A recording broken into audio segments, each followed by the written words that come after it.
देवों के देव महादेव को जगत का पालनकर्ता कहा जाता है, जिन्हें खुश करना सबसे आसान है। जो भी भक्त भोलेनाथ की सच्चे दिल से आराधना करता है, शिव शंकर उसी के हो जाते हैं। महादेव दयालु हैं, करुणा से भरे हैं, लेकिन भोलेनाथ का एक और रूप भी है। जब वह रौद्र रूप में आते हैं तो पूरी सृष्टि में हाहाकार मच जाता है।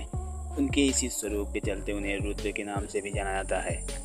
जब भी भगवान रौद्र स्वरूप में आते हैं तो उनकी तीसरी आँख खुलती है। लेकिन क्या आपको इस तीसरी आँख का रहस्य पता है?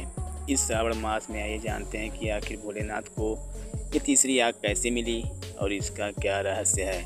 शास्त्रों के मुताबिक जब जब सृष्टि पर संकट आता है, अत्याचार बढ़ता है, विनाश करीब आता है, तब तब भोलेनाथ की तीसरी आँख खुलती है।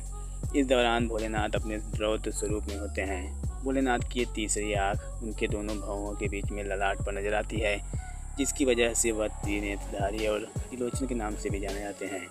कहा जाता है कि अपनी तीसरी आँख से महादेव वो सब कुछ देख सकते हैं जो आमतौर रूप पर नहीं देखा जा सकता। उनके तीनों नेत्रों में भूतकाल, वर्तमान और भविष्य समाया हुआ है। मान्यताओं के मुताबिक ये तीन नेत्र स्वर्गलोक, मृत्युलोक और पाताल लोक भी दर्शाते हैं। महादेव की तीसरी आँख एक खास संकेत भी देती है। मान्यता है कि भोलेनाथ जब जब अपना तीसरा नेत्र खोलते हैं तब तब नए युग का सूत्रपात होता है। आइए जानते हैं महादेव को तीसरी आँख कैसे मिली और सबसे पहले उन्होंने इसे कब खोला था। मान्यताओं के मुताबिक भगवान शिव हिमालय पर्वत पर एक सभा का आयोजन कर रहे थे। तभी अचानक माता पार्वती वहां पहुंची और शिव जी की दोनों आंखों पर हाथ रख दिया।